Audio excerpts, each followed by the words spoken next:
Indian ATC में उसकी maximum limit है 10% ऑफ सम एश्योर्ड या कैपिटल सम एश्योर्ड या मिनिमम कैपिटल सम एश्योर्ड, जो लिखा है इसमें सम एश्योर्ड लिख दो, काम खत्म। समझ में आ रही बात? ओके, दीजिए बाजू में दीजिए सर, बढ़ाइए आगे सर, क्या और बचा इनका? सो अगर हैंडीकैप है कोई, नहीं तो वो तो पुराना वाला बताया नहीं ना सर, 1/4/2012 के बाद की पॉलिसी को बताया, पहले की पॉलिसी हुई तो उसमें 20% रहता है सर। 20% क्या रहता है? लिमिट। लिमिट किस चीज की लिमिट? वो प्रीमियम की सर। प्रीमियम की लिमिट किस पे? 20% किस चीज का कैलकुलेट करना है? सैलरी का? नहीं सर, वो सम एश्योर्ड। सम एश्योर्ड को तो आपको पूरा बताना है। If the policy is issued before 1/4/2012, then the premium will be eligible subject to 20% of sum assured. एक एक लाइन का प्रोविजन है बस। केवल 20% बोलोगे तो आपको एग्जाम में फंसोगे आप, आपको समझ नहीं आएगा। 20% तो याद है, करना क्या है नहीं मालूम, ठीक है ना? चलिए बाजू में दीजिए सर, और कुछ सर? बैठिए सर। अगर 1/4/2012 की बात ले रहे हैं 2013 के बाद, तो जो एटीयू में जो डिसेबल्ड रहते हैं उन लोग को 15% ऑफ मिनिमम कैपिटल एश्योर्ड में डिडक्शन मिलती है। नहीं सर, ये गलत प्रोविजन है, उनको नहीं मिलती। मींस जो उनका एसएससी को जो उनके बिहाफ में पे करते हैं, हाँ, डिडक्शन जो प्रीमियम पे करता है उसको मिलती है। ये छोटी बात मत समझिएगा। अगर कोई हैंडीकैप पर्सन है, मिस्टर एक्स हैंडीकैप्ड है और वो अपने स्पाउस के लिए पॉलिसी ले, हैंडीकैप नहीं है, तो क्या ये 15% वाला एलिजिबल होगा? नहीं। इंश्योर्ड पर्सन जिसके लिए इंश्योरेंस लिया गया है, वो अगर डिसेबल पर्सन है तब ये 15% वाला लॉ एप्लीकेबल होगा। पॉइंट समझ में आ रहा है? एसएससी का हैंडीकैप होना नहीं लिखा है वहां पर, इंश्योर्ड पर्सन। ठीक है, पीछे दीजिए सर। एटीसी और क्या है सर? एटीसी के बारे में बताइए, क्या जानते हैं?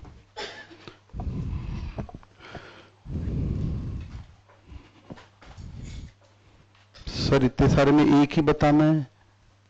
एटीसी में एलआईपी की बात किया, और भी कई सारे हैं, उसमें से एक पूछ रहा हूं।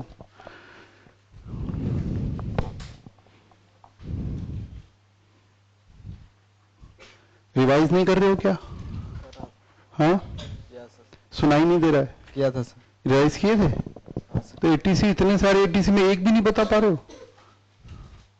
26 पॉइंट है, 26 में से एक पॉइंट अभी अपनी बात हुई। और एटीसी में कौन सी एलिजिबल इन्वेस्टमेंट है? दो बाजू में दो।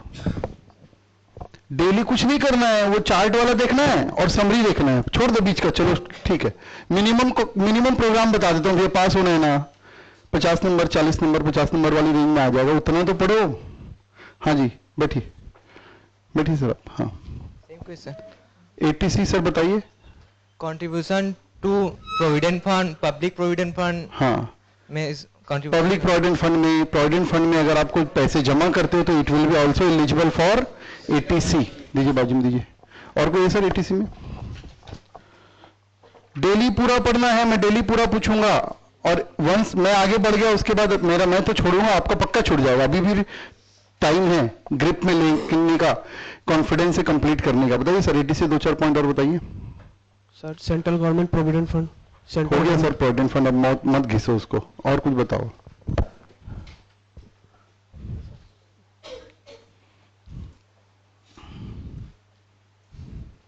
दो सर, बाजू में दो।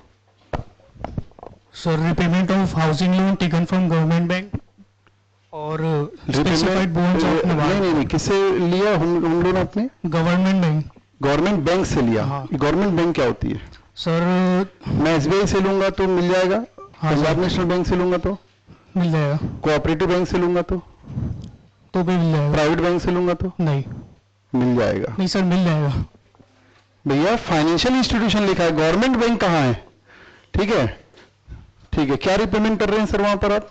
Sir housing loan. Housing loan, मान लो मेरी इंस्टॉलमेंट ईएमआई मेरी मान लो 25,000 रुपए, तो 25,000 पूरा एटीसी मिल जाएगा? मिल जाएगा सर। नहीं मिलेगा भैया। ईएमआई में क्या क्या शामिल रहता है? थोड़ा प्रैक्टिकल माइंड लगाओगे कि नहीं? इंटरेस्ट। ईएमआई में इंटरेस्ट और प्रिंसिपल दोनों रहता है। इंटरेस्ट की रिडक्शन तो आप ले ली ना 24 में, सिर्फ फिर यहाँ कैसे लोगे? प्रिंसिपल के। यही तो पूछना चाह रहा हूं। मेरी ईएमआई 25,000 रुपए है तो 25,000 रुपए नहीं मिलेगा, उसमें मिलता है प्रिंसिपल रीपेमेंट। कॉमन सेंस लगाओ, याद नहीं भी तो थोड़ा कॉमन सेंस लगाओ। रीपेमेंट ऑफ हाउसिंग लोन इसमें आता है प्रिंसिपल रीपेमेंट। ठीक है बेटी सर? हाँ जी मैडम बताइए। हाँ जी आप लोग की बेंच की स्क्रूटनी की जाए। हाँ बैठो बैठो, दो माइक भेजो उधर, बैठिए सर। आप लोग खड़े हो सर, रिलैक्स, 1 साल है आपके पास एग्जाम के लिए। हाँ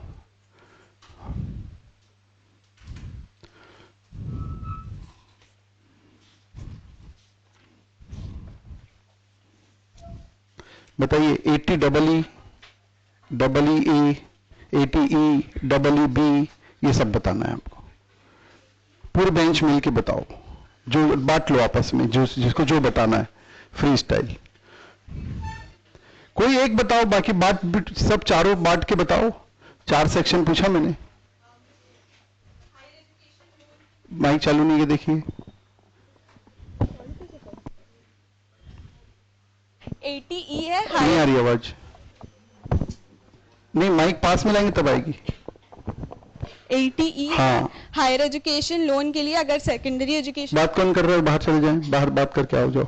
हाँ अगर सेकेंडरी एजुकेशन के बाद अगर कोई लोन लेते हैं, जनरली उसको हम लोग हायर एजुकेशन लोन मानते हैं, उस पर हम लोग को डिडक्शन मिलता है। जब हम लोग लोन का मतलब जब रीपेमेंट करते हैं तब हम लोग को उसका मिलेगा इनिशियल असेसमेंट ईयर, और उसके बाद सक्सेसिंग 7 असेसमेंट ईयर तक हम लोग को, मतलब कुल मिलाकर हाउसिंग हायर एजुकेशन लोन के इंटरेस्ट रिपेमेंट की डिडक्शन मिलती है यहाँ पर 8 साल तक।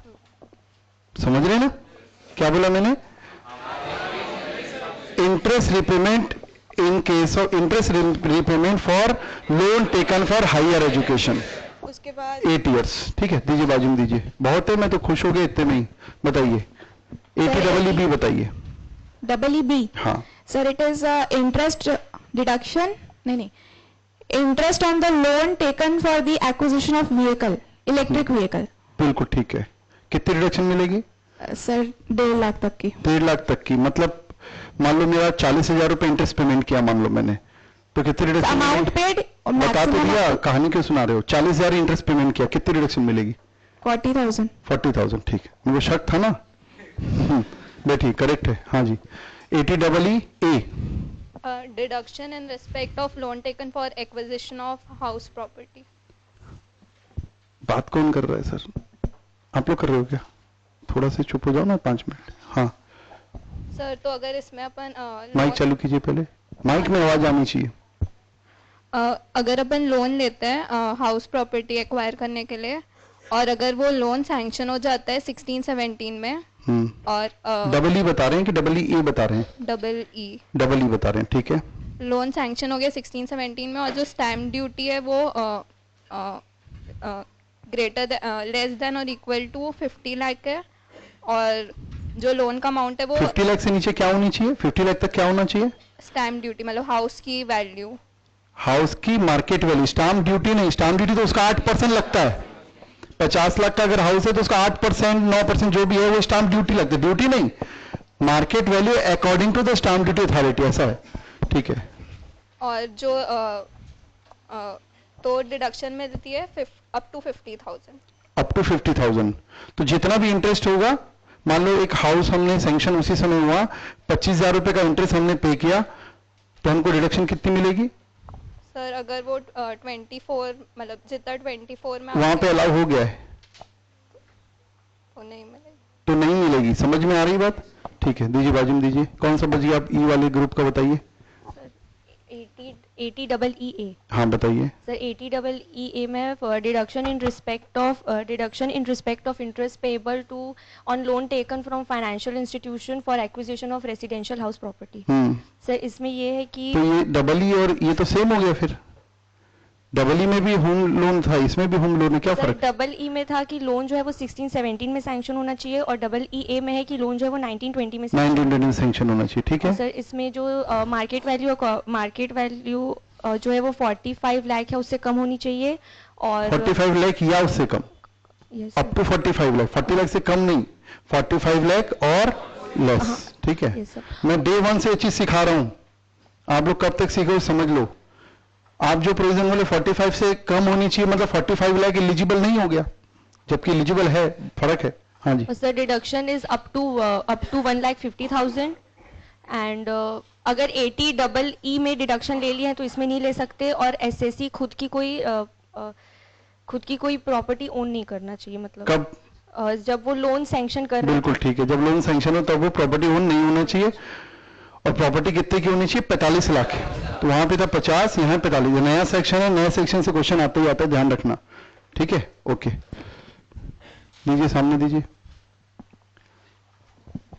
बैठिए। क्या बात है, पूरी बेंच की बेंच आपका आंसर दे रहे हैं आज, क्या हो गया आप लोग को? हाँ,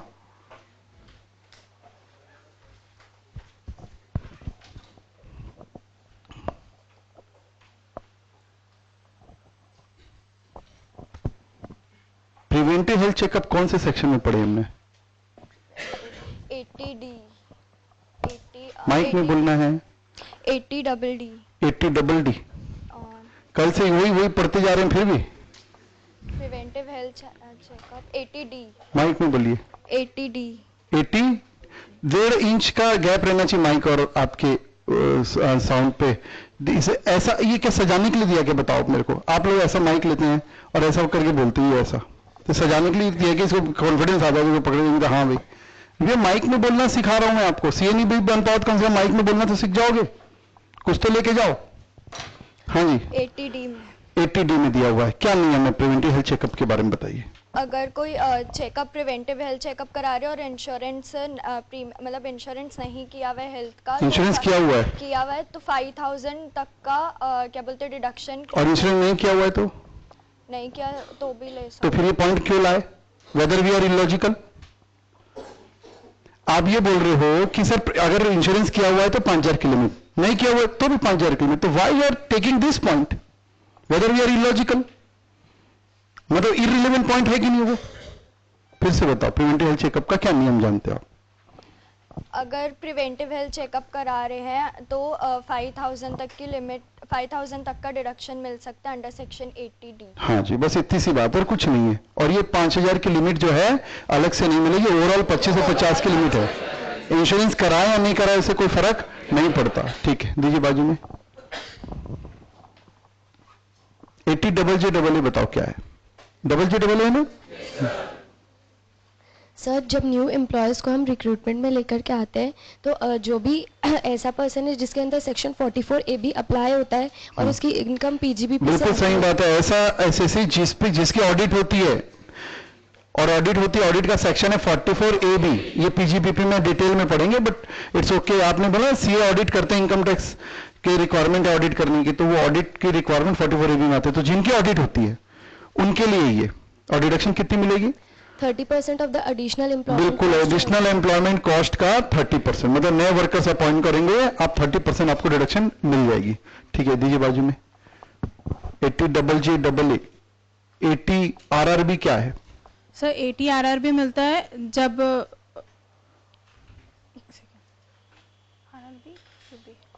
जब कोई ऑथर होता है वो अदर देन टेक्स्ट बुक के रॉयल्टी मिलती है। गड़बड़ हो गया। QQB है वो, B for books, Q for question, कितना सारा है ना? बताओ, अब बताओ। रॉयल्टी इन केस ऑफ जब हमको, अब तो इससे बड़ा हिंट नहीं दे सकते, नहीं याद आ रहा है। तो रिवाइज क्यों नहीं कर रहे हो? रोज पूरा रिवाइज करना है, हो ही नहीं सकता। अगर आप सेक्शन में पूछो, कोई डिटेल में तो जा भी नहीं रहा हूं, आप डेली वो एक पेज वो और जो पीछे समरी बनी वो अगर आप देखेंगे तो नहीं भूल सकते आप। दीजिए बाजू में, बताइए। 80U बताइए। 80U ये डिसेबल्ड पर्सन की इनकम में मिलती है, उसको जो और इनकम नहीं है तो नहीं मिलेगी। नहीं मिलेगी, ठीक है, इनकम है मान लेते हैं, चलो। उसकी इनकम है तो उसको वो डिडक्शन मिलती है 80U ना, कितनी मिलती है? फ्लैट 75,000। और अगर वो सीवियर डिसेबिलिटी 80% से ज्यादा डिसेबिलिटी है तो 1,25,000। 80% से ज्यादा डिसेबिलिटी और 80% एग्जैक्ट हुआ तो? एग्जैक्ट हुआ तो 75,000, 1,25,000। सीवियर डिसेबिलिटी की डेफिनेशन है 80% और मोर, 80% भी हो गया तो सीवियर डिसेबिलिटी क्राइटेरिया में आता हो, तो फिर 1,25,000 मिलेगा। कितना फर्क आ गया सोचिए आप, 80% में 75,000 और 1,25,000 का डिफरेंस आ गया। टोटल इनकम गलत, टैक्स गलत, 50% क्वेश्चन गलत हो गया। समझ रहे हैं? टोटल इनकम अगर गलत हुई तो क्या गलत होगा? टैक्स गलत होगा। पॉइंट समझ में आ रहा है? ठीक है, सामने दीजिए। क्या बच गया आप? ATC, CCC, CCD। सर थोड़ा खड़े हो जाइए प्लीज। हाँ हाँ, ATC, CCC हो जाएगी सर, बीमारी धीरे धीरे दूर हो जाएगी, चिंता मत। हाँ, बीमारी ये कुछ नहीं है। मैं यही देख रहा हूं कितने देर बिना बात के रह सकते हो आप लोग। आपको 8-8 घंटे पढ़ना है, 10-10 घंटे लगातार पढ़ना है, कैसे होगा?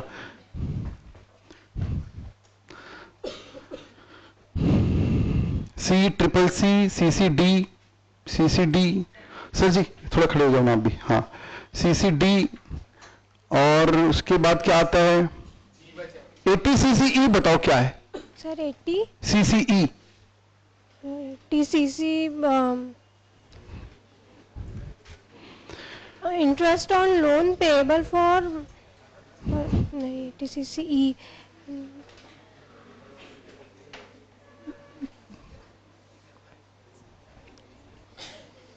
बताइए सर।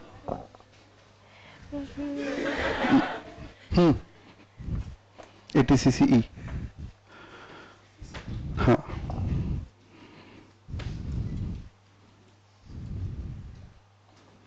सुन लोगे ना सर, वैसे याद हो जाएगा। और ये तो फिर अवेलेबल है, हर क्लास के बाद अवेलेबल है। ये बुद्धि लगाओ ना। जो डिस्कस करने मना करते हैं हम लोग बेवकूफ थोड़ी ना दिखते हैं, बस जैसे हर बच्चे को अपने पेरेंट्स बेवकूफ ही दिखते हैं, टीचर बेवकूफ। इन लोग यार बोलते रहते हैं पागल हैं साले, समझ रहे? हाँ सर। अच्छा, आप तो बताओगे ही नहीं सर। हाँ सर।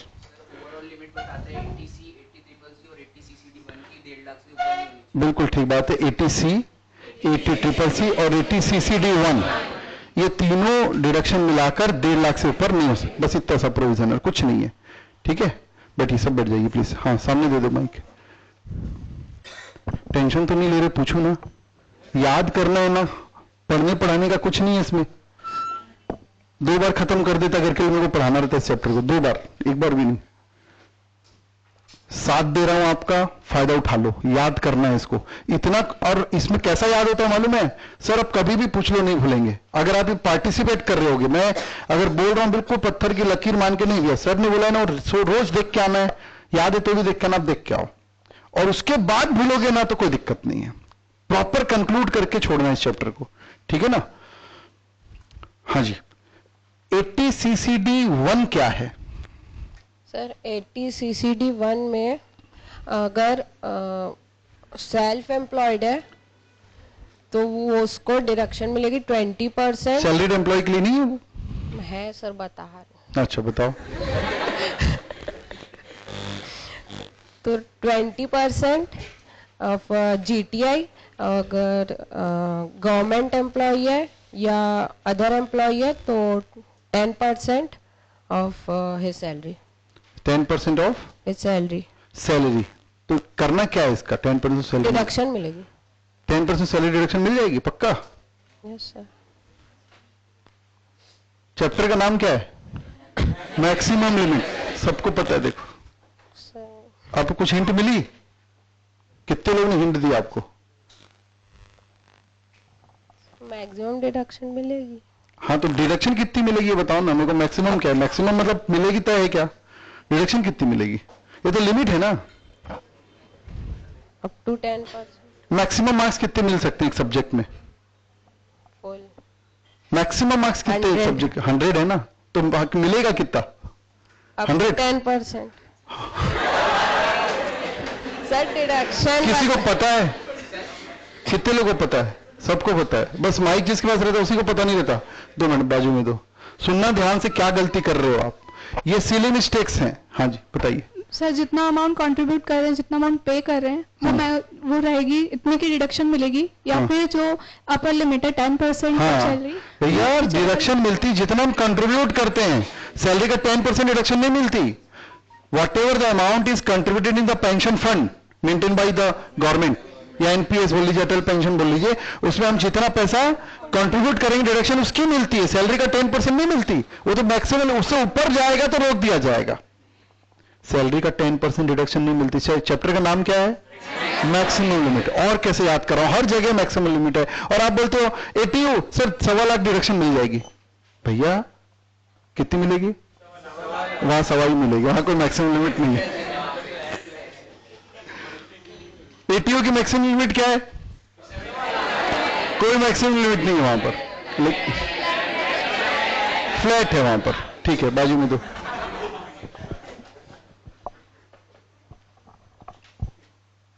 और क्या बचा ही नहीं कुछ पूछने का, सब तो हो गया।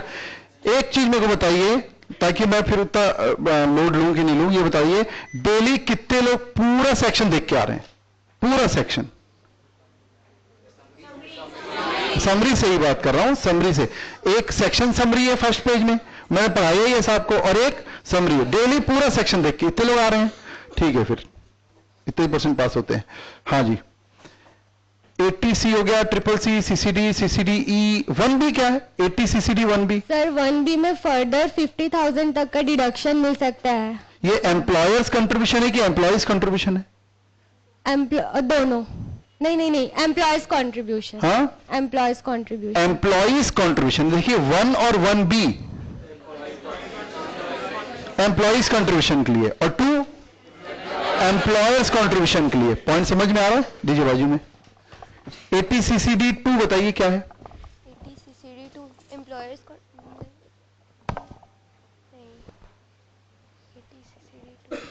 अभी तो बताया ना, एम्प्लॉयर्स कंट्रीब्यूशन। सुनाई नहीं दे रहा मेरे को। एम्प्लॉयर्स कंट्रीब्यूशन किस पे कंट्रीब्यूट कर रहा है एम्प्लॉयर?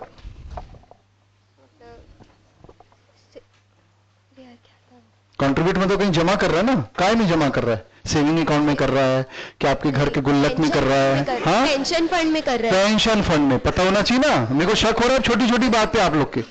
पेंशन फंड में जमा कर रहा है एम्प्लॉयर। ये पेंशन फंड किसका है? आप लोग सुनना, ये काम की चीज चल रही है, रटा हुआ रहता 20%, काय का नहीं मालूम। गवर्नमेंट का है, गवर्नमेंट का है पेंशन फंड।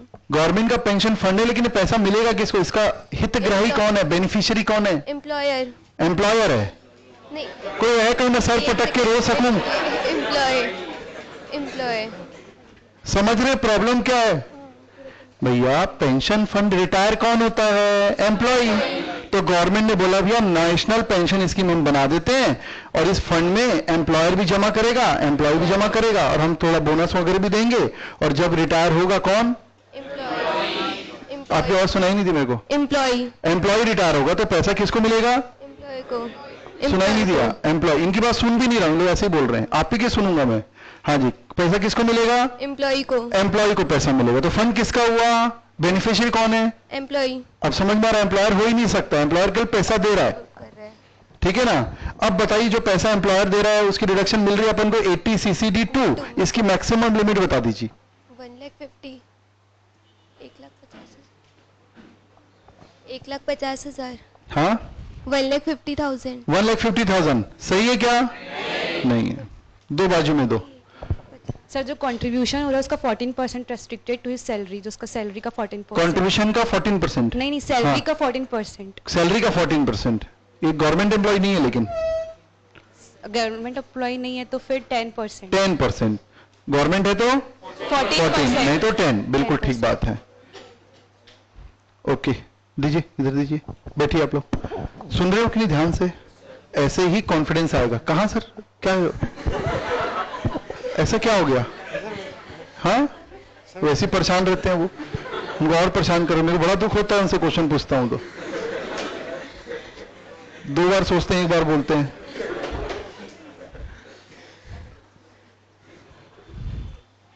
थोड़ा सा बोल्ड बोला करो आप, है ना? तो सरदारों जैसा एकदम। थोड़ा मजा आनी चाहिए ना। मेरे तो एक तो सरदार दोस्तों से बात करने में डर लगता है, ऐसा लगता है लड़ाई कर रहे हैं।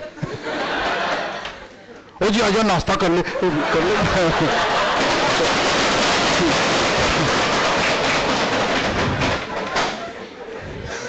आईटीओ तो वैसे ही मान जाएगा। वो जो हमारे क्लाइंट का केस ले लिया तुमने और 2-3 केस हम लेके आए, और सरदार जी हो जाएगा ना, ठीक है ना?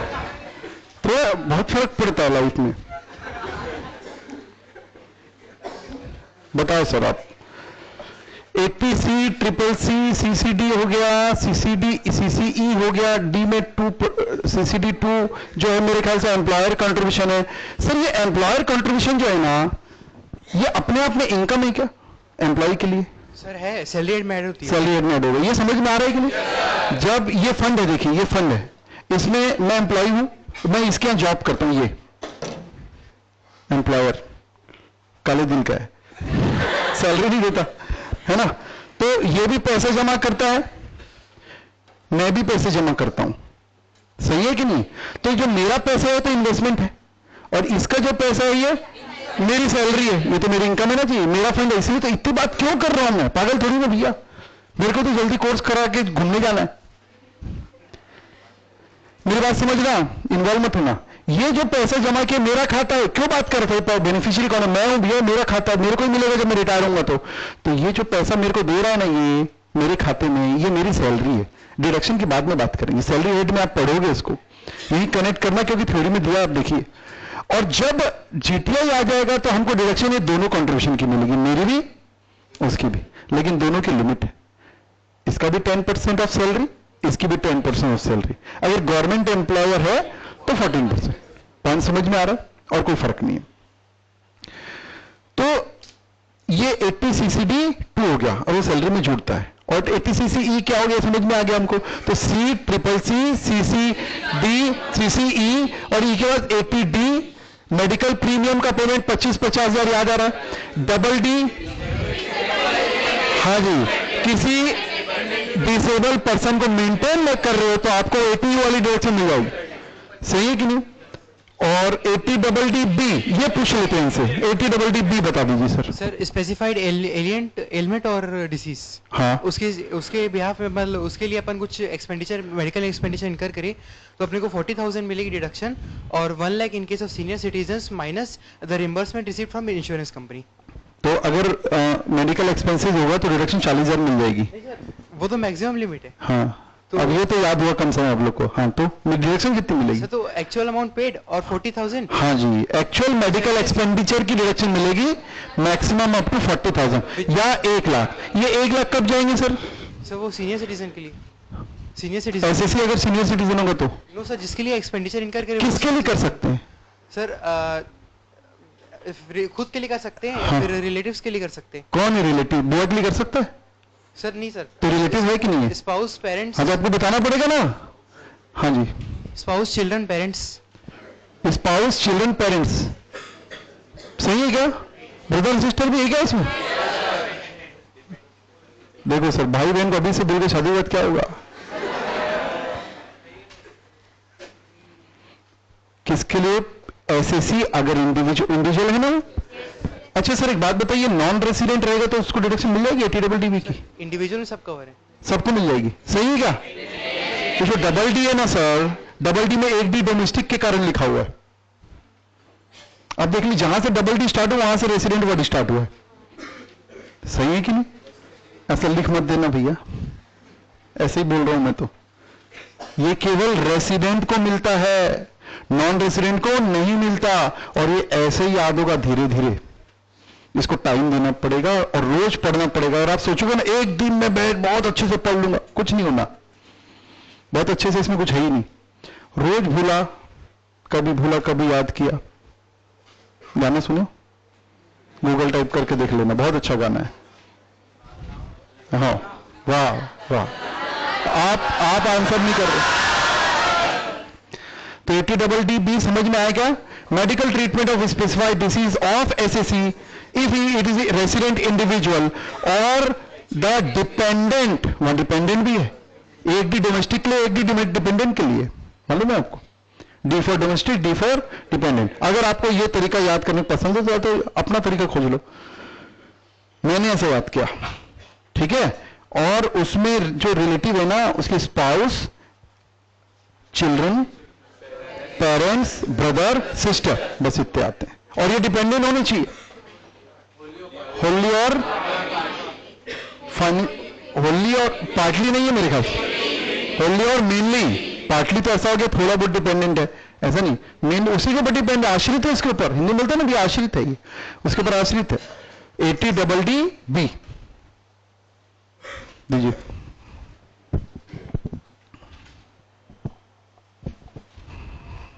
सब बुरा तो नहीं लगा? हाँ, आपको देखता हूं मेरे एक दोस्त की याद आ जाती है मेरे को। उसके यहाँ जाते थे, गुरुद्वारा में पुजारी था वो, उसके पापा मतलब, तो सीए हमारे साथ करता था, उसके यहाँ जाते थे, 1-2 बार गए, पराठे वराठे खिलाता था बढ़िया। उसके बाद एक दिन गलती से उसको पढ़ने का शेड्यूल दिख गया मेरे को, मैं अब नहीं आऊंगा भाई तेरे यहाँ। हम 12 घंटे पढ़ते थे तो ऐसा घूमते थे, 12 घंटे पढ़ रहे हैं, 17 घंटे का शेड्यूल बना हुआ था उसका। ये अब नहीं आना है तेरे यहाँ। डिप्रेशन हो जाता है। याद रखना, अगर किसी से कॉम्पिटिट नहीं कर रहे तो दूरी बना लो, नुकसान होगा। दूसरे के बादाम के चक्कर में अपनी मूंगफली जाएगी।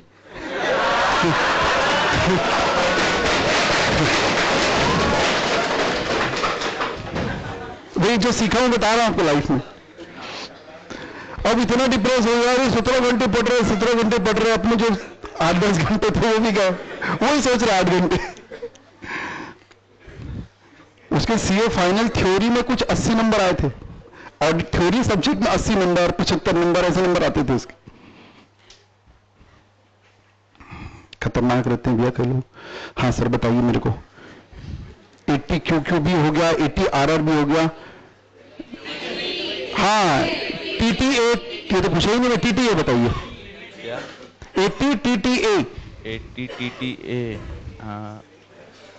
वो सीनियर सिटीजन। नहीं सर, सीनियर सिटीजन के लिए नहीं है वो, सबके लिए है वो। सबके लिए ना 80 TTA सबके लिए ना। ध्यान से सुनना बस, मेरी बात सुनना है। आपस में बात करने वाला बंदा पूरे दिन भर बैठा, मैं क्या बजाऊंगा। 80 TTA, हाँ जी। इंटरेस्ट ऑन सेविंग बिल्कुल ठीक है, interest on saving deposit, interest on saving deposit. Break वगैरह रहता है ना, ब्रेक रहता है ना, तो यहाँ कोई टीचर तो रहता नहीं है। अगर जैसे आधे घंटे वाले ब्रेक में नहीं रहते टीचर, है ना, तो जिनको भी लगता है ना कि आप थोड़ा बोलने में कॉन्फिडेंस नहीं आ रहा है, यहां जाया करो और ऐसा चीख के बात क्या करो। कुछ जो बोलना है बोलो, जिसको जो सोचना है सोचे। मेरी बात समझ रहे हैं? या भी अपने फ्रेंड से भी बात करना है तो वहां बैठा आपका फ्रेंड, यहां पे आ गया, और यहां से डायरेक्ट बात करो। ऐसा बहुत फायदा मिलेगा आपको, ठीक है ना। चलिए, तो इंटरेस्ट ऑन सेविंग अकाउंट कितनी डिडक्शन मिलेगी सर? सर 10,000 मैक्सिमम, मतलब। हाँ, ये याद होने लगा अब, जैसे बोलते तो अंदर से आ जाता है। मैक्सिमम 10,000 तो मिलेगी कितनी? जितना अगर इंटरेस्ट मिला, और हाँ, या 10। इस इंटरेस्ट को कहीं चार्ज करना है क्या? IOS में चार्ज करना, हो गया complete. The interest on saving account will be first, ये डिडक्शन की बात नहीं है, added to the IOS and then GPI जो भी आएगा उसके बाद डिडक्शन देंगे 80 TTA की, मैक्सिमम अप टू 10,000। तो इंटरेस्ट मान लो 8,000 हो गया, 8,000 डिडक्शन दे दो। 9,000 हो गया, 9 दे दो। 10 हो गया, 10 दे दो। 12 हो गया, तो जोड़ना है कितना है? 12 जोड़ना है। 12 सेविंग अकाउंट में इंटरेस्ट मिला तो जोड़ना कितना IOS में? 12, और डिडक्शन कितनी मिलेगी? 10। Matter close. सही है कि नहीं? ओके, दे दो, सामने दे दो उनको। बहुत देर से रट रहे हैं, इनको क्या हुआ देखते हैं। हाँ सर, 80 TTB बता दीजिए बच्चा, याद हो रहा है कि नहीं? अच्छा एक बात बताइए, कल मेरे को इधर कई सारे लोग बोलते याद नहीं रहा, अभी थोड़ा फर्क पड़ा क्या? तो धीरे धीरे फर्क पड़ेगा, अपने माइंड पे भरोसा रखो। I am giving you time, sufficient time दे रहा हूं। हाँ जी बताइए sir. 80 TTB sir, senior citizen sir, resident senior citizen, और मैक्सिमम 50,000 की लिमिट है। रेसिडेंट सीनियर सिटीजन मिल जाएगा। क्या मिल रहा है डिडक्शन? किस संबंध में डिडक्शन मिल रहा है? किस चीज की डिडक्शन मिल रही है? फिर से रिस्टार्ट करो। Interest on deposit. तो बोलो एक बार भी, आप एक बार भी बोलो, इंटरेस्ट ऑन डिपॉजिट डिडक्शन है। अंदर सोचने से नंबर नहीं मिलता ना। फिर से बोलो। 80 TTB sir, interest on deposit resident senior citizen को मिलेगा, और 50,000 तक की मैक्सिमम लिमिट है।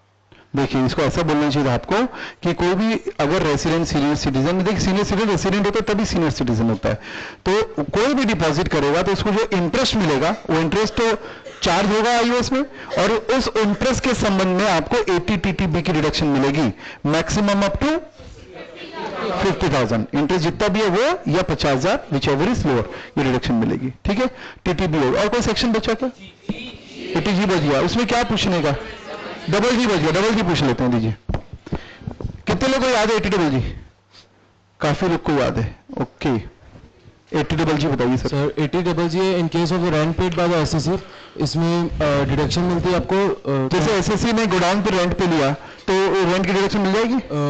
ओन रेसिडेंस के लिए, ओन रेसिडेंस जो मतलब खुद के रहने के लिए, रेसिडेंशियल हाउस अगर रेंट पर लेता है उस रेंट की डिडक्शन मिलती है। ठीक है सर, उसमें मिलती है sir 25% of the total income. हाँ, least of the 25% of the total income या salary rent paid minus 10% of total income, या रेंट पेड अगर होगा 5000, तो तीनों में से जो भी लिस्ट होगा नहीं, तीसरा वाला समझ नहीं आया मेरे को। 5000 पर मंथ जो रेंट पे करेगा वो, अगर 5000 लेना है कि रेंट पे करेगा वो लेना है? जो रेंट पे करे अगर वो 5000 पर मंथ होगा वो लेना है हमको। जैसे 4000 रेंट दे रहे हैं तो क्या लेना है तीसरे वाले में? 4000 लेना है। क्लियर विजन दिया नहीं तो फंसोगे ही फंसोगे। फिर से रीट्राई करो, देख के भी बता सकते हो आप। नहीं जरूरत, हम लोग मैं 4000 किराया देता हूँ महीने का, तीसरा अमाउंट क्या लिखोगे बताओ? अगर 5000 ही लेंगे उसमें। हाँ, मगर रेंट का कोई मतलब ही नहीं है। आप जो बोल रहे थे ना 5000 रेंट पेबल, वो कुछ पता नहीं क्या मिक्स कर रहे थे, खुद समझ नहीं आ रहा था। थर्ड अमाउंट फिक्स है 5000 पर मंथ, रेंट नहीं फिक्स स्टैंडर्ड है, मतलब उससे ऊपर जाने नहीं देना चाहती है शायद। नीचे वो लोअर है ना जी, सुन रहे ना, ध्यान से बातचीत नहीं करना। 5000 एक प्रकार से मैक्सिमम लिमिट होगी ना। 3 अमाउंट निकालना है 80GG के लिए, अपनी 80GG की बात चल रही, जिन्होंने नहीं पढ़ा कुछ भी याद नहीं आ रहा वो भी सुन लो कम से कम। 25% of adjusted total income actually वो, ठीक है। उसके बाद rent paid minus 10% of adjusted total income, और 5000 पर मंथ। मान लो आपने पूरे 12 महीने रेंट किराए के घर में रहा है तो 5000 इंटू 12, रेंट से मतलब ही नहीं। और तीनों अमाउंट में जो सबसे कम आएगी उसको वो है 80GG की डिडक्शन, सही है ना। और आपको बताओ ना, यहाँ पर जो टोटल इनकम लिखा नहीं है स्टडी में, अभी लिख लेंगे अपन, बल्कि समरी में निकाल के लिख लीजिए, डिटेल में आप लिख लेना, निकाल लो सब। वहां पर जो टोटल इनकम लिखा है ना, टोटल इनकम का मतलब वही है जो 80G में आपने निकाला है, एडजस्टेड टोटल इनकम एक्चुअली वो। मैं बता रहा हूं कहां लिखना है आपको।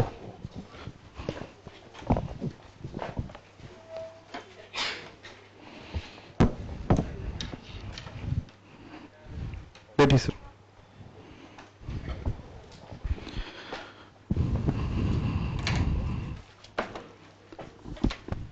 समरी में एक बार लिख लीजिए, फिर डिटेल में करते रहेंगे। समरी में पेज नंबर 7.80GG की बात करें तो 79 नहीं 83 निकाल लीजिए भाई। 80GG 83 में ये देखिए, यहां पर ये जो लिखा हुआ है ना, ये टोटल इनकम जो लिखा है इसमें स्टार मार्क कर लीजिए, नीचे भी जो टोटल इनकम लिखा है इसमें भी स्टार मार्क कर लीजिए। ये वही टोटल इनकम है एक्चुअली में जो हम 80GG की क्वालिफाइंग लिमिट निकालते हैं, हालांकि वहां 10% निकालते हैं, वो नहीं निकालना है। तो यहां पर जगह आपकी लिख लीजिए 25% ऑफ, इसको चालू कर दो। 25% दिखा क्या आपको? 25% ऑफ टोटल इनकम। एक्चुअली इसमें टोटल इनकम को वहां पे एक वर्ड इंसर्ट कर दो, एडजस्टेड टोटल इनकम।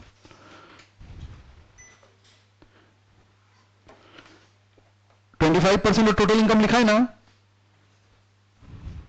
और 10% ऑफ टोटल इनकम, तो वो टोटल इनकम का मतलब लिखना है एडजस्टेड टोटल इनकम, ठीक है। और बाजू में जो जगह है ना आपके rent paid for residential accommodation, नीचे खाली जगह है ना समरी में, वहां लिखो adjusted total income means adjusted total income is equal to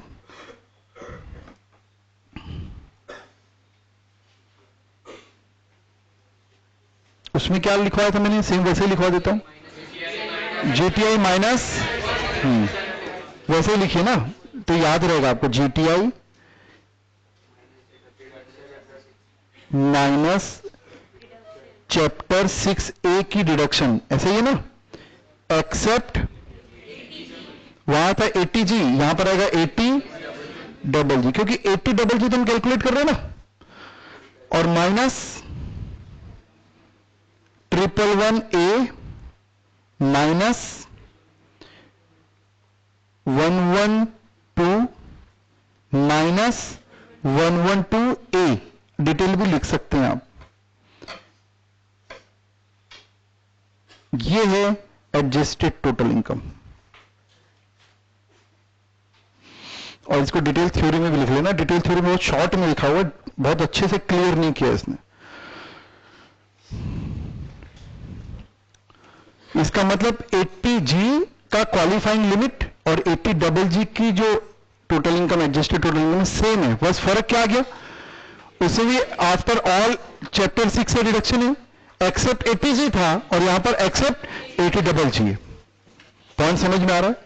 अब यहां पर अगर एक ऐसा क्वेश्चन आ जाए जो कि इंस्टीट्यूट का भी हिम्मत ही नहीं करती देने की, दोनों डिडक्शन आ जाए, तो it can B solve only by creating a simultaneous equation.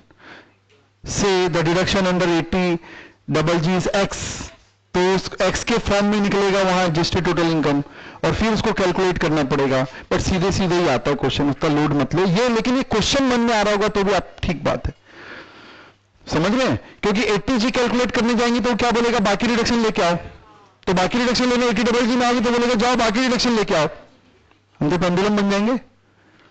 समझ रहे बात को?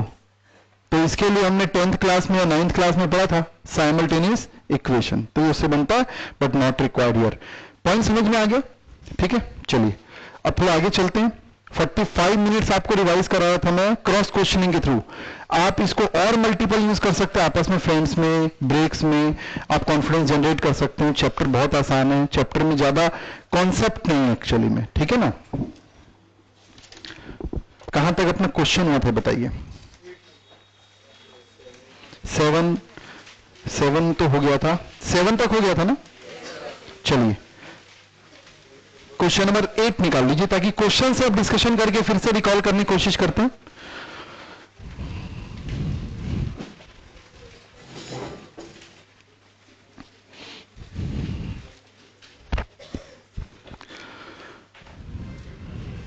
पेज नंबर 7.34 में है।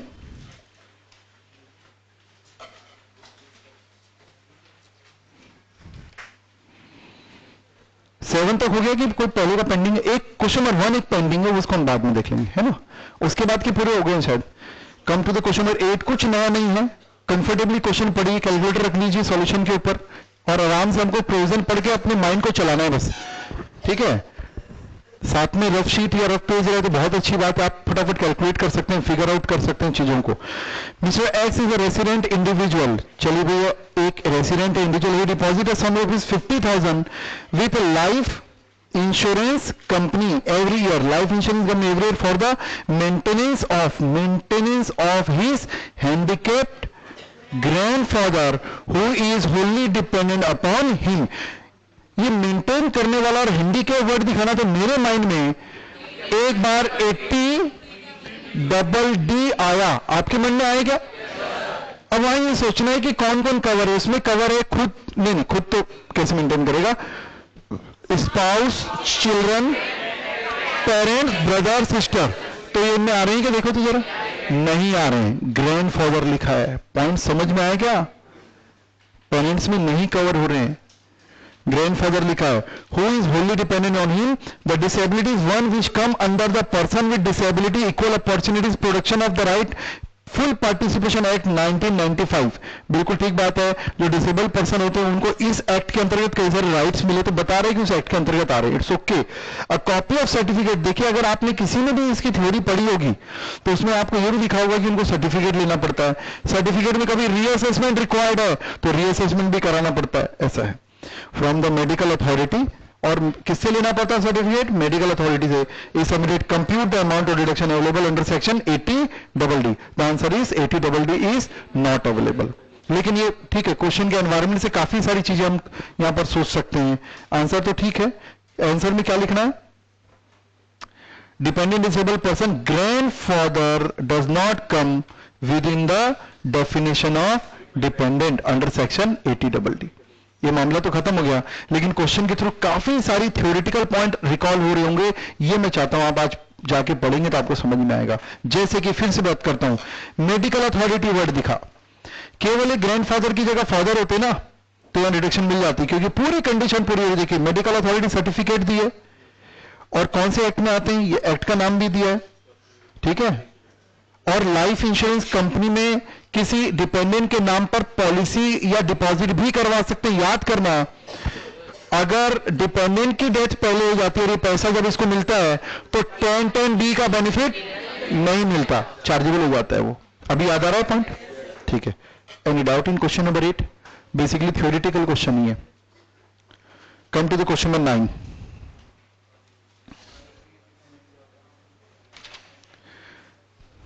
पढ़िए क्वेश्चन नंबर 9.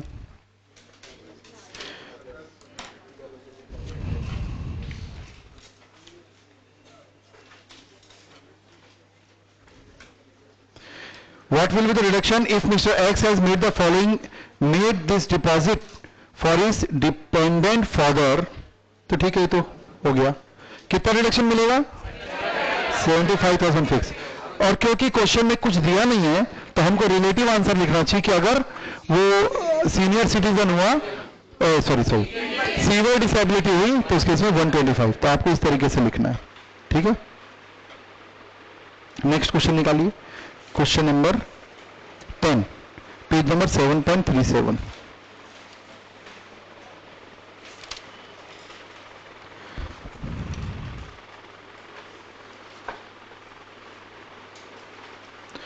हाँ जी, सॉल्यूशन के ऊपर कैलकुलेटर रख लीजिए, फटाफट सोचना है आपको.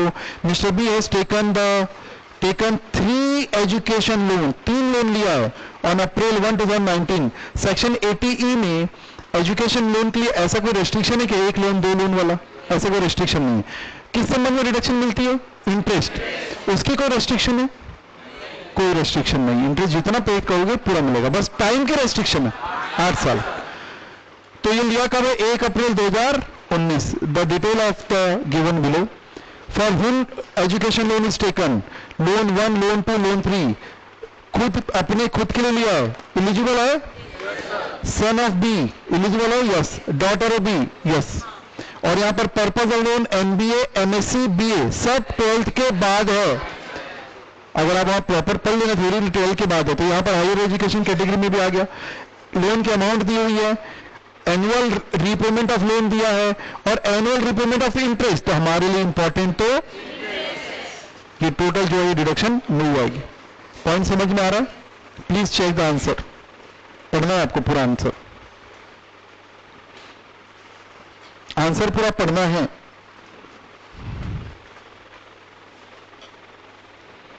और आंसर पूरा रीड करने के बाद क्वेश्चन नंबर 11 में जाएंगे.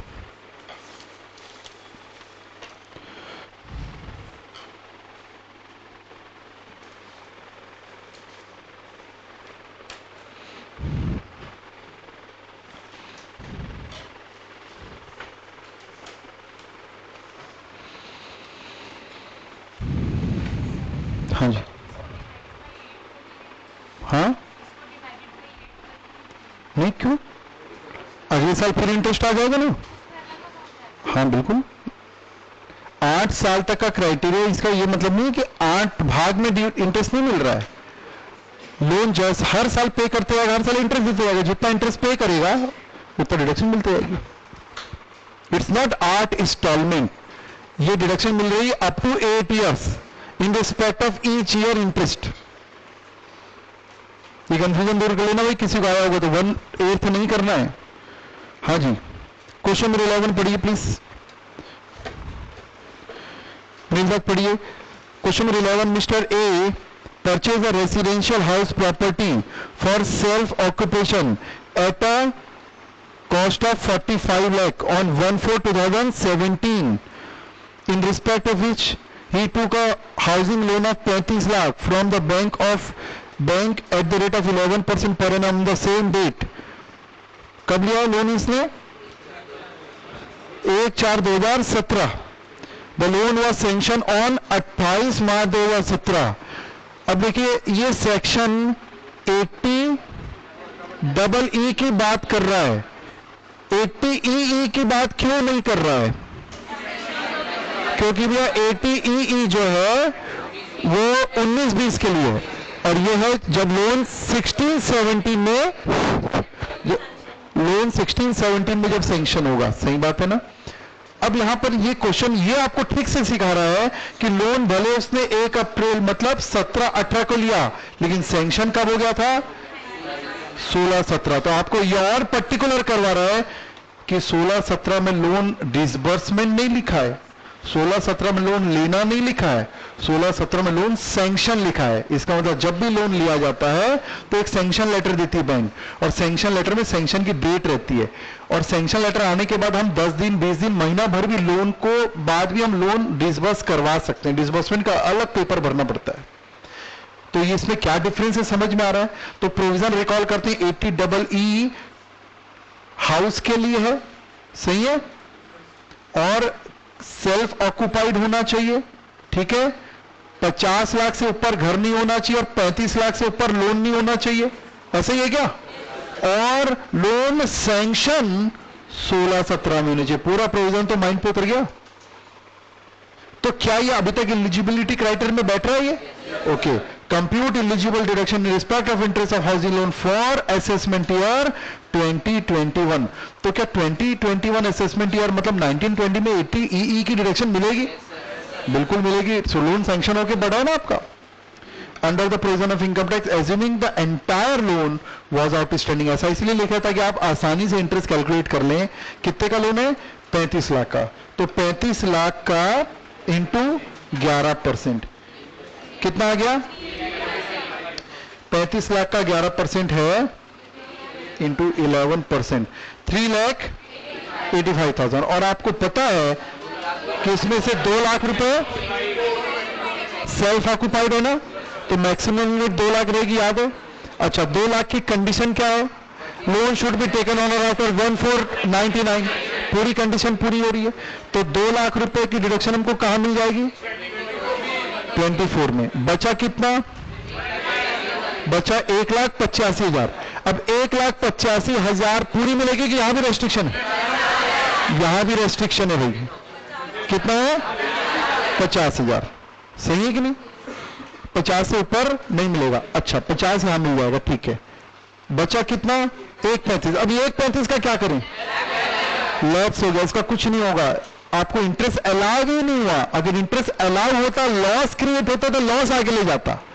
ध्यान से सुनना, क्वेश्चन में कुछ नहीं बचा, मैं जो बोल रहा हूं उसमें बचा हुआ है पॉइंट। यहां तक कोई डाउट है तो पहले बताइए मेरे को। Any doubt up to this point? फिर से सुनिए, समअप कर रहा हूं मैं। 385 का इंटरेस्ट है, 385 में 2 लाख रुपए वहां डिडक्शन मिल पाएगा। जितना डिडक्शन मिलता है उतना लॉस होता है। 2 लाख का जब वहां डिडक्शन मिलेगा तो वहां लॉस क्रिएट होगा कि नहीं होगा? एचपी हेड में 2 लाख का डिडक्शन मिलेगा ना, तो वहां एचपी हेड में लॉस क्रिएट होगा कि नहीं? क्योंकि सेल्फ ऑक्युपाइड हाउस में एनुअल वैल्यू नील, एचपी हेड का भी तो एग्जाम देना है ना, एनुअल वैल्यू नील और इंटरेस्ट डिडक्शन 2 लाख, तो लॉस कितना आया? 2 लाख, तो वहां लॉस क्रिएट हो रहा है। ये लॉस अगर कहीं एडजस्ट नहीं हो पाएगा तो कैरी फॉरवर्ड होने का साधन है, लेकिन जो इंटरेस्ट अलाउ ही नहीं हुआ उसके कारण लॉस ही क्रिएट नहीं होगा।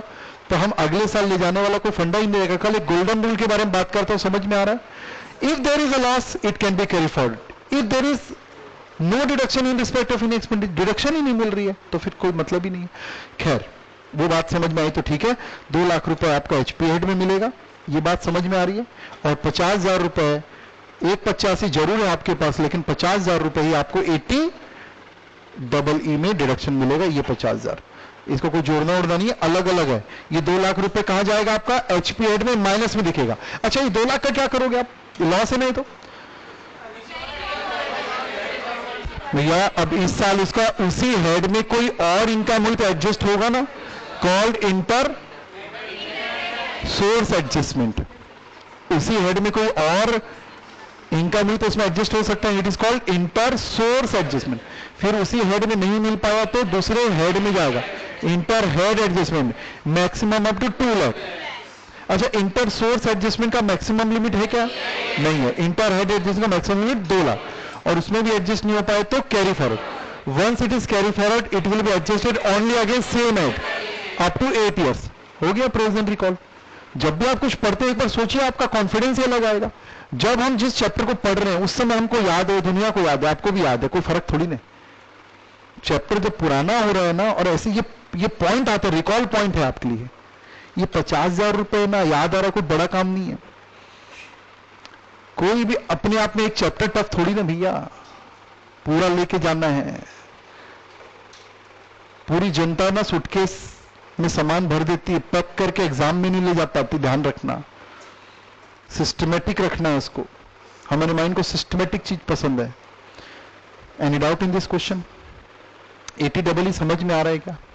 कोई डाउट है तो बताइए।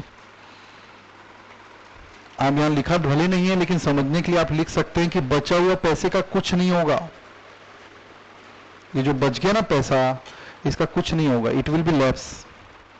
ये कोई लॉस जनरेट नहीं हुआ है, और हमको अगले साल ले जाने के लिए सेक्शन 70 से 80 जो है वो केवल लॉस को ले जाने बोलता है। If there is a loss, there is no loss. अगर कोई हमको डिडक्शन ही नहीं मिल रहा है तो लॉस भी नहीं होगा।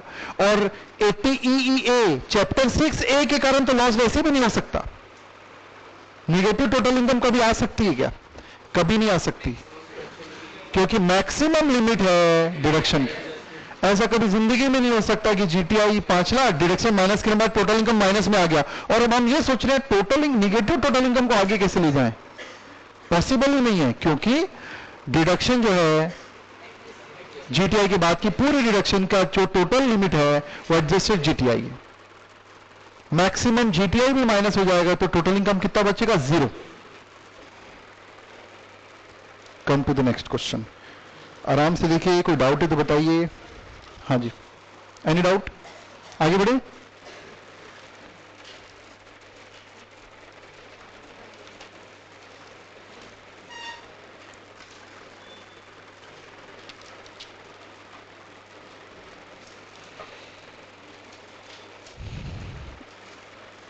अब एक आध क्वेश्चन 12 निकालिए। सब आज जो डिस्कस किया ना अपन ने, EEE वो सबके क्वेश्चन है। क्वेश्चन 12 निकालिए, 7.42।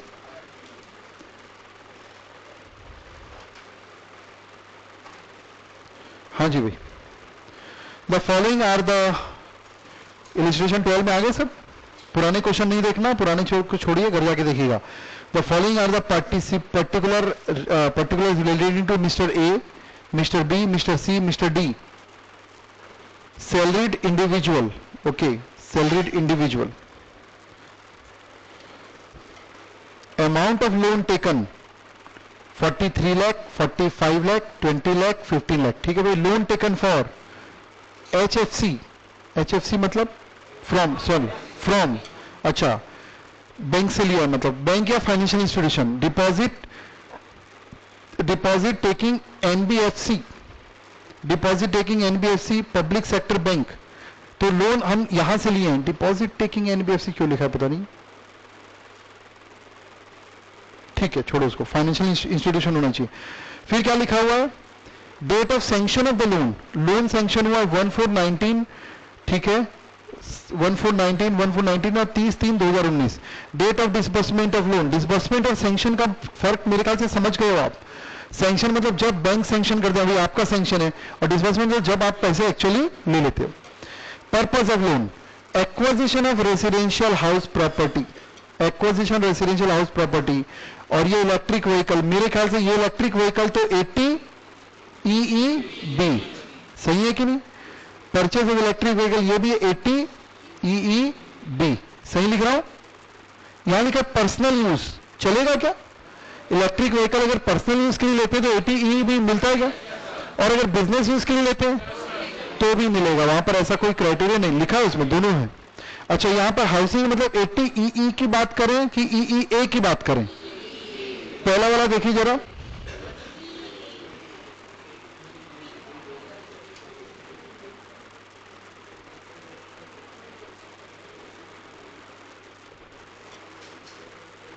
हाँ जी, पहला वाला बताइए। सैंक्शन हुआ 1419, तो दोनों ही 1419 वाले सैंक्शन है। इसका मतलब 80 EE का कोई मैटर ही नहीं हो सकता। तो होगा तो केवल 80 EEA का होगा। क्या ये याद आ रहा है आपको? 80 EEA, ये भी है 80 EEA। अब बाकी क्राइटेरिया चेक करो आप। वहां पर हाउस का कोई अमाउंट था ना, ओन लैंड 43 और यहाँ 45, मेरे ख्याल से दोनों एलिजिबल हो जाएगा क्या? हाँ जी। सेकेंड वाले में क्या प्रॉब्लम है? 40, तो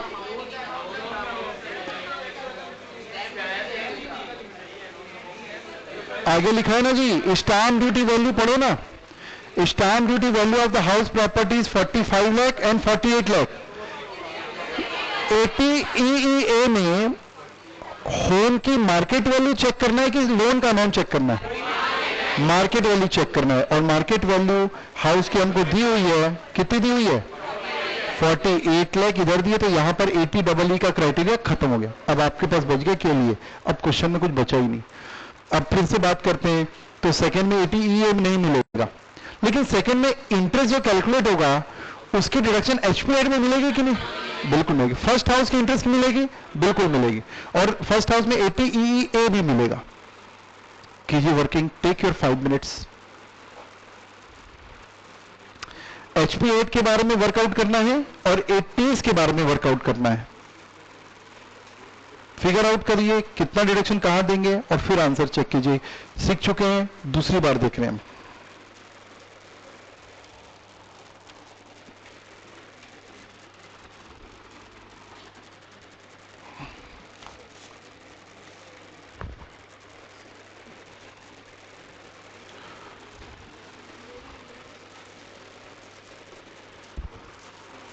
हाँ जी,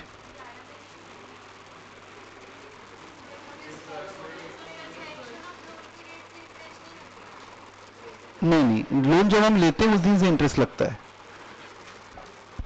जब बैंक हमको पैसे देगी उस दिन से इंटरेस्ट लगेगी, जब से देने का अधिकार देगी उससे कुछ नहीं होता।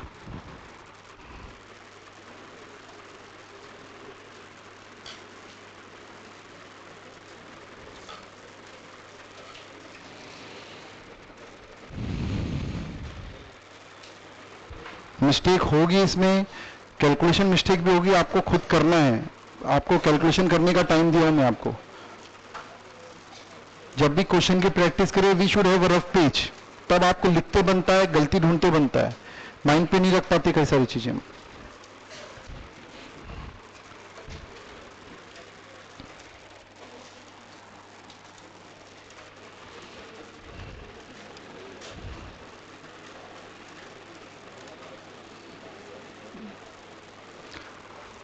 क्वेश्चन से आपको अच्छे से समझ में आएगा। इंटरेस्ट का जो पेमेंट है, क्वेश्चन की वाउचिंग ना करें, एग्जाम में नहीं बनने की गारंटी है।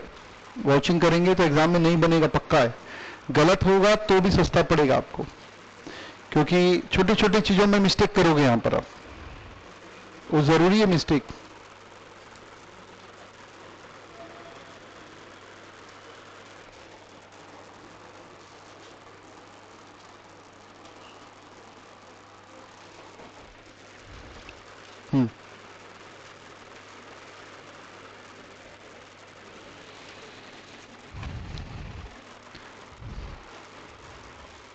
इंटरेस्ट बैंक हमसे लोन सैंक्शन की डेट से नहीं लेती, लोन डिसबर्समेंट की डेट से लेती। डिसबर्समेंट का मतलब लोन जिस दिन उसने हमको दिया। सैंक्शन होता है जिस दिन बैंक फॉर्मेलिटी करके एक लेटर जारी कर देती है, हाँ भाई हम आपको लोन सैंक्शन करते हैं, अब हम आपको कुछ फॉर्मेलिटी बची देंगे तो हम लोन दे ही देंगे। तो इंटरेस्ट का पेमेंट होता है जिस दिन लोन डिसबर्स होता है। रफ में बनाकर देखिए, लेकिन बनाकर देखना, सॉल्यूशन से वाचिंग करेंगे तो ये क्वेश्चन का जो पर्पस है डिफीट हो जाएगा। आप सीख नहीं पाएंगे जो मैं सिखाना चाहता हूं।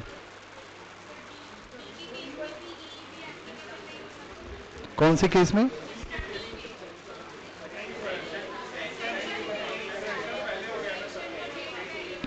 सैंक्शन पहले हो गया क्या? हाँ, तो नहीं होगा। सैंक्शन पहले हो गया तो नहीं होगा, क्योंकि सैंक्शन कब होना चाहिए उसमें? 1 अप्रैल 2019 से 31 मार्च 2023, ऐसा ही है ना? हाँ बिल्कुल ठीक है। तो मिस्टर डी जो है उसको भी 80 EEB नहीं मिलेगा।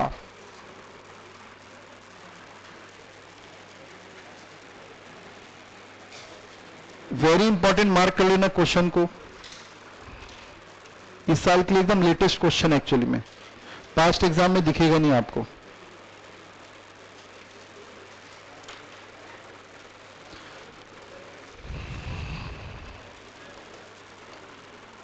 हाँ सर, हाँ बी में लिखा है loan is taken from NBFC। हाँ मतलब 80 EE क्या बात कर रहे हैं क्या? तो हम दे ही नहीं रहे वैसे भी। हाँ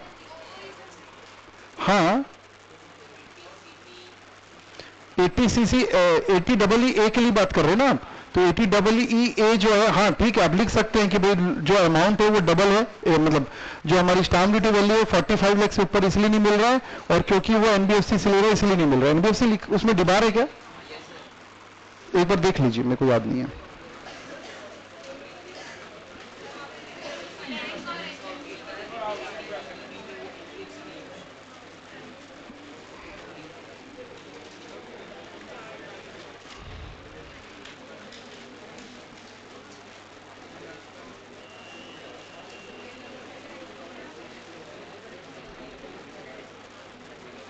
बाकी एनबीएफसी से देना तो चाहिए, क्यों नहीं दे रहे हैं? प्रोविजन में लिखा है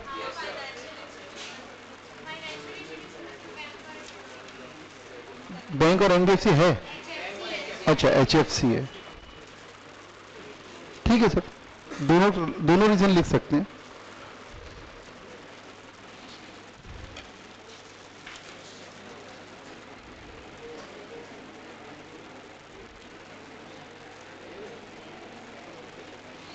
उसमें सर्टेन टर्म्स में फाइनेंशियल इंस्टीट्यूशन का मतलब बताया आपको, banking company to which banking regulation act apply, any bank और bank institution referred in section 51 of banking regulation act.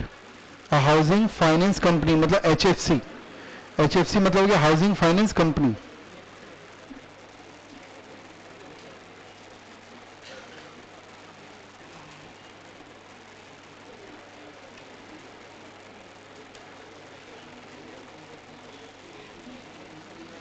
ये कहां लिखा है कि एनबीएफसी से लेंगे तो इंटरेस्ट डिडक्शन नहीं मिलेगा?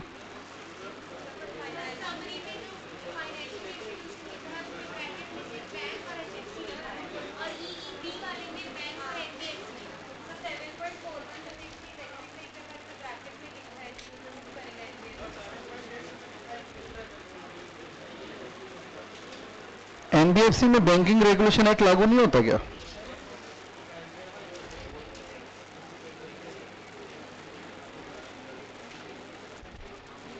एनबीएफसी क्या होती है? एनबीएफसी का मतलब होता है, मतलब एक कंपनी है ना, एनबीएफसी एक कंपनी है ना, और वो कंपनी बैंकिंग की एक्टिविटी करती है। अब क्वेश्चन ये है कि उसमें बैंकिंग रेगुलेशन एक्ट एप्लीकेबल होता है कि नहीं होता है? अगर उसमें होता हो तो शामिल हो जाएगी।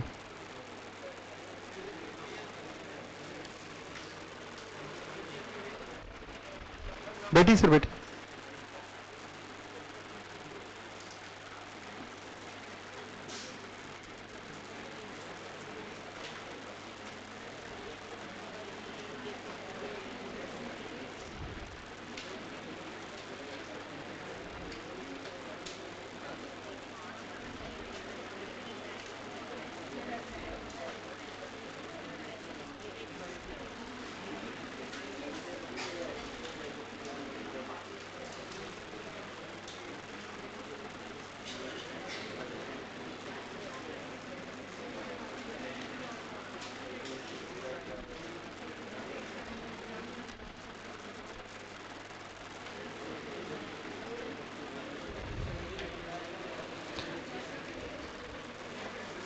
सेक्शन 80EE ए में लिख दीजिए, स्पेशली लीजिए एनबीएफसी नॉट कवर्ड, ताकि कंफ्यूजन नहीं रहेगा। पेज नंबर 7.40 फाइनेंशियल इंस्टीट्यूशन की डेफिनेशन है ना नीचे, 7.40 में नीचे फाइनेंशियल इंस्टीट्यूशन की डेफिनेशन दिख रही है। उस फाइनेंशियल इंस्टीट्यूशन में लिखा है banking company to which banking regulation act apply, मिल गया? तो ब्रैकेट में लिख लीजिए this act not apply to NBFC, this act not apply to NBFC. अब इसका इफेक्ट क्या पड़ा कि अगर आपने एनबीएफसी से लोन लिया तो आपको 80EA नहीं मिलेगा। अब फिलहाल इस क्वेश्चन में हालांकि वैसे भी नहीं मिलता क्योंकि अमाउंट आपका कितना था, 48 लाख था, तो यहां पर दोनों रीजन हो गए। अगर ये 45 होता तो भी नहीं मिलता, क्योंकि यहां पर जो लोन टेकन फ्रॉम एनबीएफसी, वहां पर डिपॉजिट टेकिंग एनबीएफसी क्यों लिखा समझ में नहीं आ रहा मेरे को, वहां तो सीधा सीधा एनबीएफसी लिखना था इनको क्वेश्चन में। डिपॉजिट थोड़ी नहीं, ये तो loan, we are taking the loan. और वो थोड़ी एक बार पढ़ना पड़ेगा, हमने पढ़ा नहीं है किसमें, एक बार पढ़ लेंगे थ्योरी इसकी। बट ये लिख लिया आपने, एनबीएफसी में बैंकिंग रेगुलेशन एक्ट अप्लाई नहीं होता, उसमें आरबीआई एक्ट डायरेक्ट एप्लीकेबल होता है।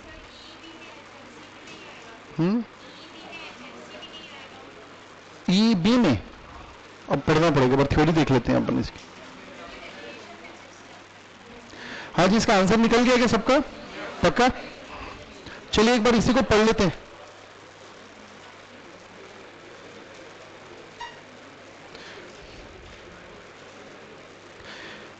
जो आप ईईबी बोल रहे हैं ना, ईईबी में आप पढ़िए फाइनेंशियल इंस्टीट्यूशन में। ओके ओके ठीक है, पेज नंबर 7.42 निकालिए, उसमें फाइनेंशियल इंस्टीट्यूशन वर्ड में क्या जोड़ा देखिए आप।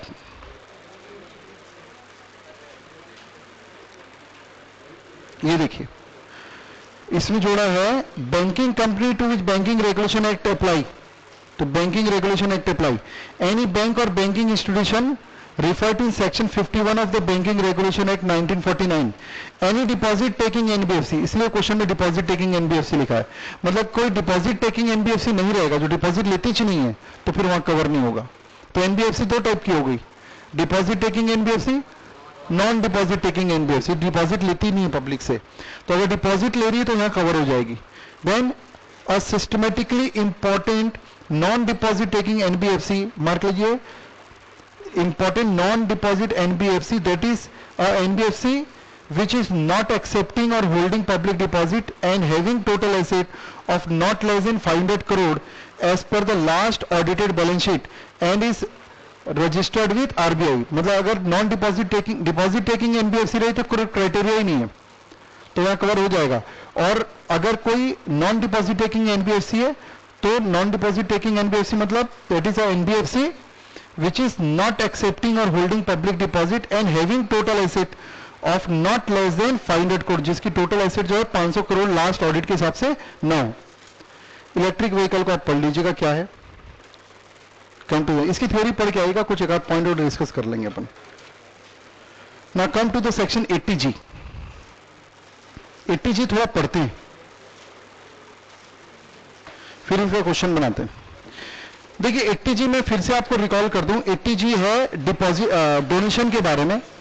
4 क्राइटेरिया है, 4 ग्रुप में आपको डोनेशन देना है। अगर पहले ग्रुप में आप डोनेशन देंगे तो 100% विदाउट क्वालिफाइंग लिमिट, दूसरे ग्रुप में 50% विदाउट क्वालिफाइंग लिमिट, और थर्ड और फोर्थ की क्वालिफाइंग लिमिट है। सर बातचीत मत कीजिए प्लीज। थर्ड और फोर्थ की कोई क्वालिफाइंग लिमिट दी हुई है, और थर्ड और फोर्थ की क्वालिफाइंग लिमिट है 10% ऑफ एडजस्टेड GTI या एडजस्टेड टोटल इनकम भी लिखा रहता है, तो वो हम यहाँ पर 2 बार पढ़ चुके हैं। अब यहाँ पर हमको बेसिकली से चैप्टर में दिक्कत कुछ नहीं है, क्वालिफाइंग लिमिट तो 1-2 क्वेश्चन प्रैक्टिस होगी, फंसते अपन वहां पर है, हमको याद ही नहीं होता कौन सा, और फंसते उसमें फर्स्ट कैटेगरी में। अभी आप देखेंगे तो आपको समझ में आ जाएगा। सबसे पहले देखिए इलिजिबल एसएससी कौन है, an assessee who pays any sum of donation to the eligible fund. Eligible fund institution is entitled to deduction subject to certain limit from gross total income. क्या लिखा है यहाँ पर इंडिविजुअल एचएफ? नहीं लिखा है, इसका मतलब डिडक्शन किसके लिए? All SSC. लिख लीजिए, हम समरी में पढ़ भी चुके हैं, अब हम डिटेल देखना है इसको। किसके लिए अवेलेबल है? ऑल एसएससी, सबके लिए अवेलेबल है, ठीक है।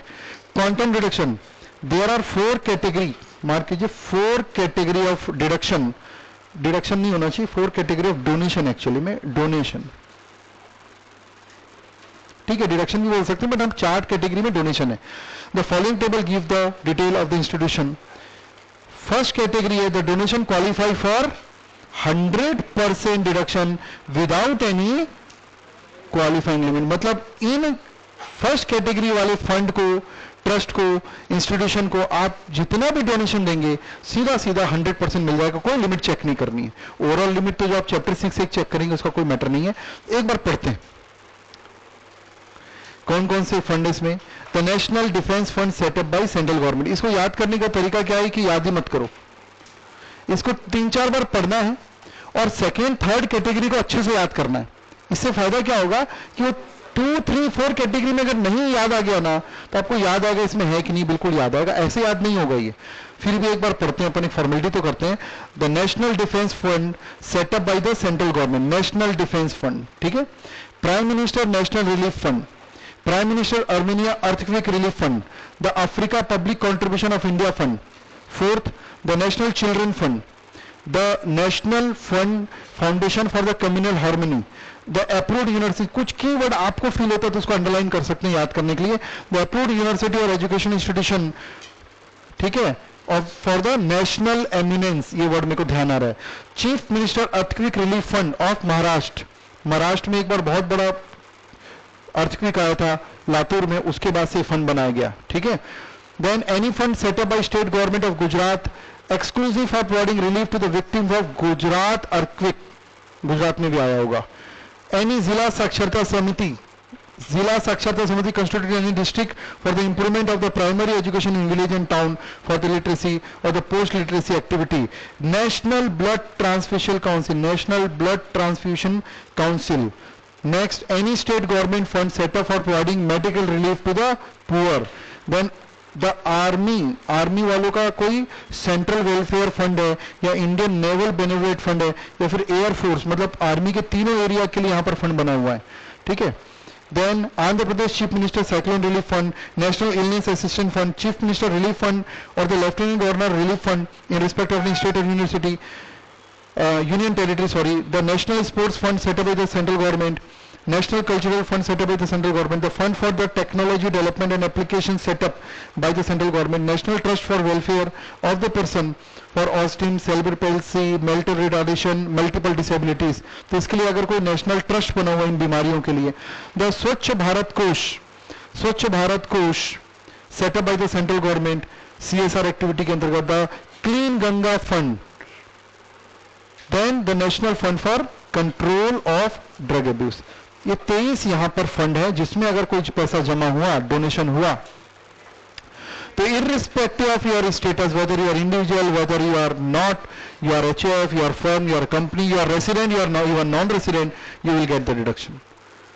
हालांकि कैश में अगर आप डोनेशन देते हैं तो यहाँ पे एक रेस्ट्रिक्शन आगे पढ़ेंगे अपन, जनरली आपको चेक से ही देना रहता है, थोड़ा बहुत अमाउंट है तो चलेगा, थोड़ा बहुत अमाउंट बाद में पढ़ लेंगे।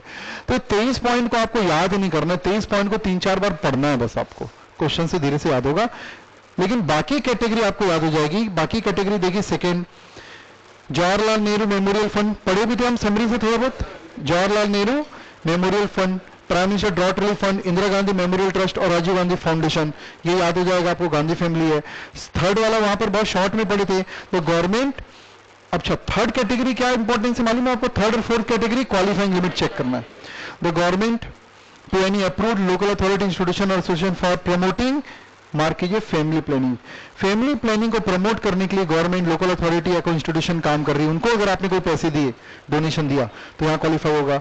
और एक है sum paid to by a company, by a company, by a company. देखिए ये केवल कंपनी एसएससी के लिए हो गया एक प्रकार से, यहाँ पर पेमेंट कौन कर रहा है? Company.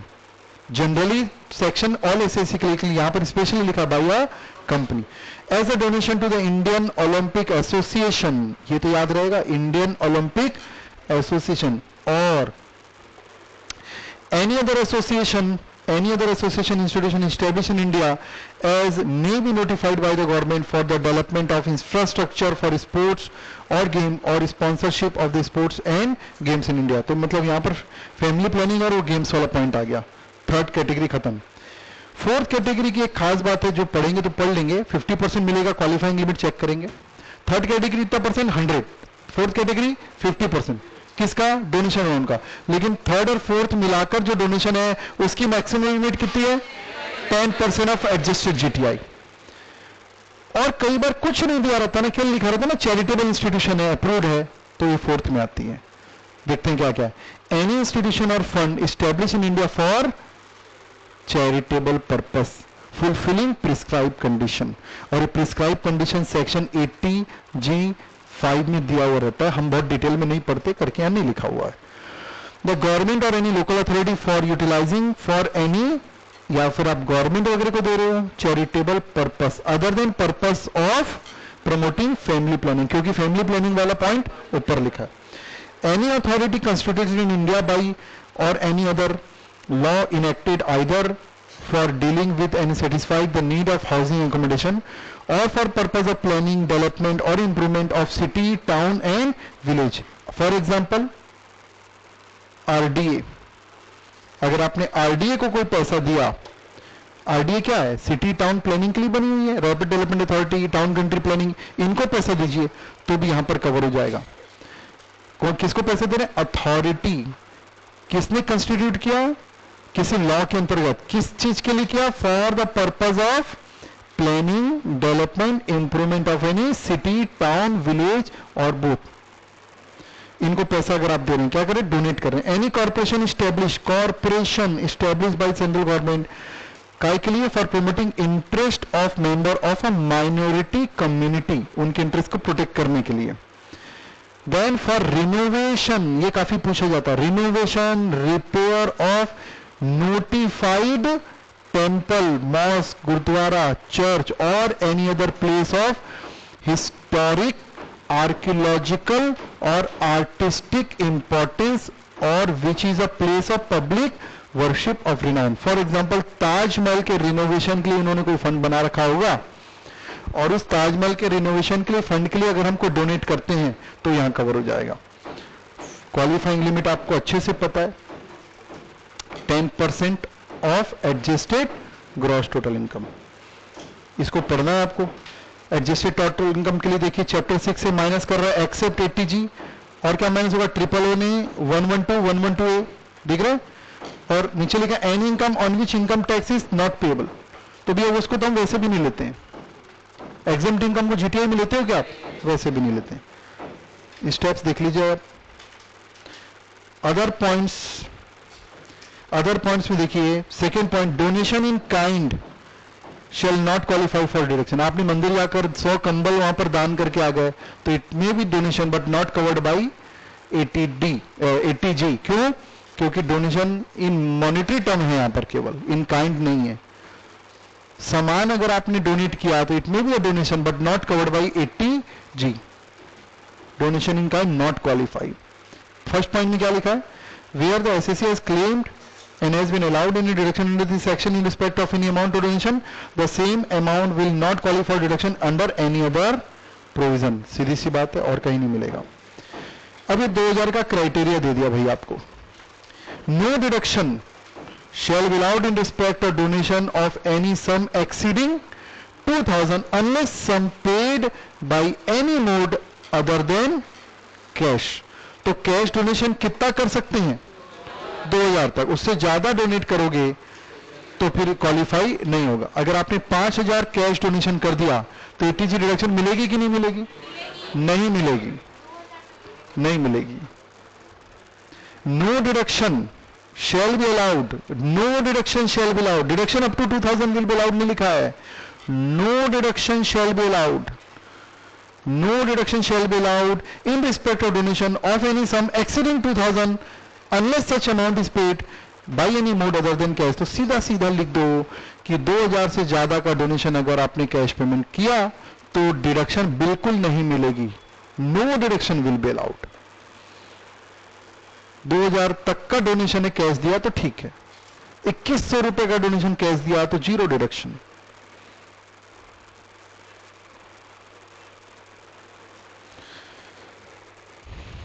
Deduction under section 80G,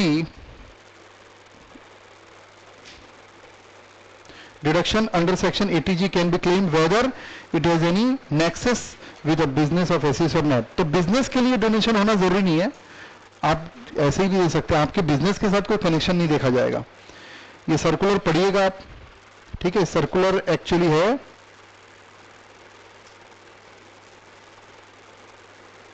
जब वो कई बार डोनेशन क्या होता है, पूरा एम्प्लॉयर के थ्रू कराते ना, 2 दिन की सैलरी काट के सबका कोई एक पर्टिकुलर फंड में पैसा जमा कर दे, तो एक एक एम्प्लॉय का सर्टिफिकेट नहीं निकल पाता, उसके बारे में सर्कुलर है, तब पढ़ेंगे तो समझ में आ जाएगा।